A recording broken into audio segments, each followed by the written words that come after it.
کچھ عرصے جو اسلام آباد میں عارضی صادقین گیلری تھی اس میں یہ رکھی رہی. پھر اس کے بعد جب سن 85 میں وہ کراچی آ گئے تو اور پھر ہال کا انہوں نے کام شروع کیا تو ان کو یہ خیال ہوا کہ میں نے کراچی کے شہریوں کو کوئی باقاعدہ چیز تحفہ نہیں کیا. تو انہوں نے پھر یہ جو خطاطیاں ہیں یہ انہوں نے کراچی منگا کے اور پھر KMC کو انہوں نے تحفے کے طور پہ دے دی.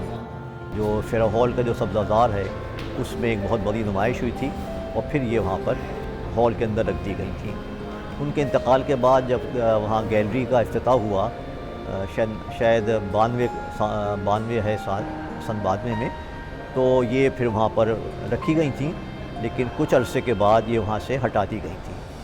جب اس کے بعد کیونکہ 90 میں اور 90 کے بعد بھی کراچی کے حالات بہت خراب تھے امن و امان کے حوالے سے تو کسی کو خیال بھی نہیں ہوا کہ کہاں چلی گئیں اور کہاں ہیں.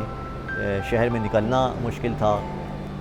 پھر اب سے کوئی چند ماہ پہلے یہ جو فیڈرل بیریا میں مرکز اسلامی ہے اس کو جو یہ 2-2.5 سال سے بند تھا اس کو دوبارہ سے کھولا گیا اور یہاں پر پھر ایک آرٹ گیلری کا قیام عمل میں لایا گیا ہے. تو یہاں میں آیا تو میں نے یہاں کے ڈائریکٹر جو ہیں عاطف صاحب ان سے میں نے پوچھا کہ پتھر کہاں ہیں تو انہوں نے مجھے ان کو انکشاف کیا. وہ میرے لیے بڑا حیران کن تھا. انہوں نے بہت سادہ سے جواب دیا کہ یہ اوپر چلے جائیں وہاں رکھے ہوئے ہیں. تو میرے لیے ایک بڑی اچنبھے کی بات تھی کہ جن کو ہم سب سمجھ رہے تھے کہ شاید وہ ضائع ہو گئی ہوں گی لیکن وہ صحیح سالم اپنی حالت میں وہاں رکھی ہوئی ہیں.